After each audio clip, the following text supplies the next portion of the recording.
அடாக்லாங் செந்திரி, ஏன் புவானி அம்மா வெளியிலிருந்து பொருட்களை எடுக்கவில்லை? அதாவது வெளிநாட்டில் உள்ள மலிவான தொழிற்சாலையில் செய்யலாமா? ஆமாம், பல மலிவு விலையில் கிடைக்கும் தொழிற்சாலைகள் உள்ளன. வெளிநாட்டிலிருந்து வாங்கினாலும் கூட மலிவாக இருக்கும். ஆமா, உதாரணமா குறைஞ்ச விலையில கிடைக்கிற ஒரு எனக்கு தெரியும், சீனாவில தான். சீனாவிலிருந்து நிறைய பொருட்கள் எல்லாம் உண்மையில் மலேசியாவில் நிறைய இருக்கிறது. முன்னால் இதை பார்த்தால் அது ஒரு தொழிற்சாலை போல தெரிகிறது. ஆனா உண்மையில் அதன் உற்பத்தியில எந்த உற்பத்தியும் செய்யல. நிறைய. அவர் என்ன பண்றாரு தெரியுமா? மக்கள் வந்து பார்க்கும்போது அது ஒரு தொழிற்சாலை போல தெரியுது. உண்மையில அந்த உற்பத்தியில அவர் சீனாவில் உள்ள குறைந்த விலையில தயாரான பொருட்களை வாங்குறார், எல்லாம் தயாரா. அதனால் அவர் இங்கே அனுப்புறார், இங்கே அவர் பெட்டியை மட்டும் அச்சிடுறார். அனைத்து உற்பத்தியும் அவர் சீனாவில் செய்கிறார்.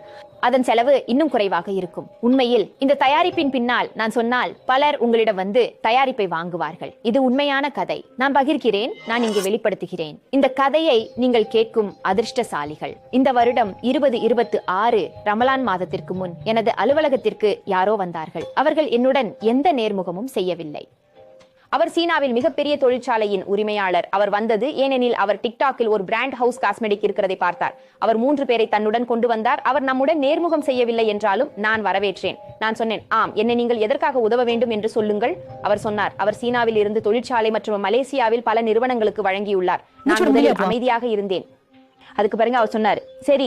அவர் தனது ஊருக்கு போகும் பையை திறந்து என் மேசையின் மீது பரப்பினார். இதை அவர் லிப்ஸ்டிக், லிக்விட் ஃபவுண்டேஷன் எல்லாம் செய்ய முடியும். பிறகு நான் சொன்னேன், சரி, நான் உங்க சீனாவின் தொழிற்சாலையிலிருந்து லிப்ஸ்டிக் எடுக்க விரும்புகிறேன் என்று கொள்ளுங்கள். நான் மட்டும் பேசினேன். நாம் தகவல் பெற வேண்டும் அல்லவா? நாம் கவனமாக இருக்க வேண்டும். நான் உங்கள் தொழிற்சாலையில் இருந்து லிப்ஸ்டிக் எடுக்க விரும்பினால் நீங்கள் என்ன எவ்வளவு கட்டணம் வசூலிக்கிறீர்கள்? நீங்கள் யூகிக்க முயற்சிக்கவும். இந்த லிப்ஸ்டிக் எவ்வளவு விலை இருக்கும்? ஒரு ரிங்கிட் 20 சென்ட். நான் இன்னும் குறைவாக சொன்னால் பயாங்கன் அவன் என்கிட்ட இத விற்க நினைக்கிறான். பாக்ஸ் கேசிங் எல்லாம் ரெடி, அதன் சூத்திரம் உள்ள ரெடி, எல்லாம் ரெடி. பாக்ஸ் எல்லாம் கூட அவன் 9 பைசா விற்கிறான் நண்பர்களே. ஓ சீரியஸா புவானிம்மா? 90 பைசா. அப்புறம் நான் 10,000க்கு மேல் ஆர்டர் செய்தா 60 பைசா. அப்போ நான் நினைச்சேன், ஏய் நீ என்ன இதிலே போடுற, நீ 60 பைசா விற்கிற. அப்புறம் நான் 10 வருடங்களாக ஜாகிம் மலேசியா ஹலால் காஸ்மெட்டிக் தொழிற்சாலையில் இருக்கிறேன். நான் உலகம் முழுவதும் இருந்து மூலப்பொருட்களை வாங்குகிறேன். நான் மலேசியா ஜாகிம் ஹலால் அங்கீகரிக்கப்பட்ட பொருட்களையே கொண்டு வருவேன். அதாவது ஹலால் அங்கீகரிக்கப்பட்டவை. அங்கீகரிக்கப்படாத பொருட்களை நாங்கள் எங்கள் தொழிற்சாலைக்கு கொண்டு வர மாட்டோம். நேர்மையாக சொல்கிறேன், மலேசியாவில் இருந்து நிறுவனர் எனது தொழிற்சாலைக்கு வந்து லிப்ஸ்டிக் செய்ய விரும்பினால் நான் 6 பைசா விலையில் கொடுக்க முடியாது. அது சாத்தியமில்லை. என் மூலப்பொருட்கள் சுவிட்சர்லாந்திலிருந்து, கொரியாவிலிருந்து வந்தவை. நான் எப்படி 6 பைசா குறைக்க முடியும்? அப்படின்னா சீனாவின் தொழிற்சாலை எப்படி 6 பைசா குறைக்க முடிகிறது? இதுல என்ன நிரப்புகிறார்கள் என்று மலிவான பொருள்.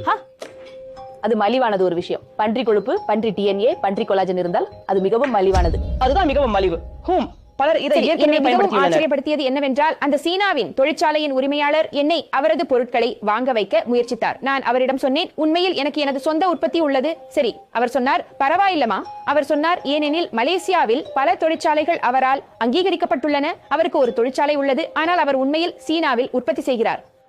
அப்போ அவன் தொழிற்சாலையில் தயாரித்த மலேசிய நிறுவனர்களின் வீடியோக்களை காட்டினான்.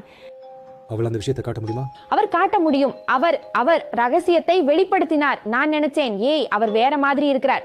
பிறகு அவர் என்னை மேலும் நம்ப வைக்க அவர் மலேசிய நிறுவனர் தனது தொழிற்சாலைக்கு பணம் செலுத்திய பில்லை காட்டினார். இது வெறும் விவாதம் மட்டுமல்ல. மலேசிய நிறுவனர்களும் பெரிய பெயர்கள் நான் பார்த்த படங்களை அவர் எனக்கு காட்டினார். யா அல்லாஹ், அவர் சீனாவில் பண்றாரான்னு நான் சொன்னேன். பெரிய பெயர்கள் கூட இன்வாய்ஸோட நான் பேமெண்ட் அவர் சொன்னாரு. இதை பாருங்க, அவர் எங்களுக்கு ஒவ்வொரு வாரமும் பணம் செலுத்துறாரு. Liquid foundation order, lip matte order, serum order. அதை பாக்குறீங்களா? அப்படின்னா கேள்விக்கு திரும்பி, ஏன் நான் வெளியே ஆர்டர் செய்யல? நான் தான் யாராவது என்கிட்ட வந்தாலும் என்ன சோதிக்கிறாங்க.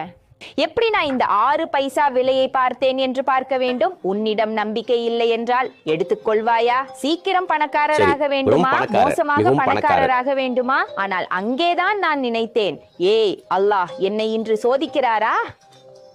அதனால் நான் இன்னும் யோசித்து என் நிலைப்பாட்டில் உறுதியாக இருக்கிறேன். எங்கேயாவது மக்கள் சொல்வார்கள், சீனாவில் இருந்து வரும் பொருட்களின் விலை குறைவாக இருக்கிறதா?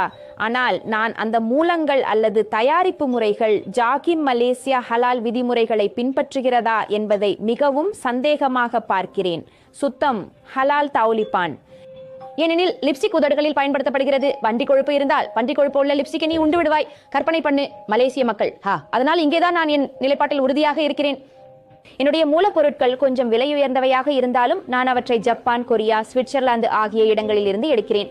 ஆனால் நான் பயனாளர்களுக்கு உறுதியளிக்க முடியும், என் ஜேஎம் காஸ்மெட்டிக் தொழிற்சாலையில் இருந்து தயாரிக்கப்படும் தயாரிப்புகள் உண்மையில்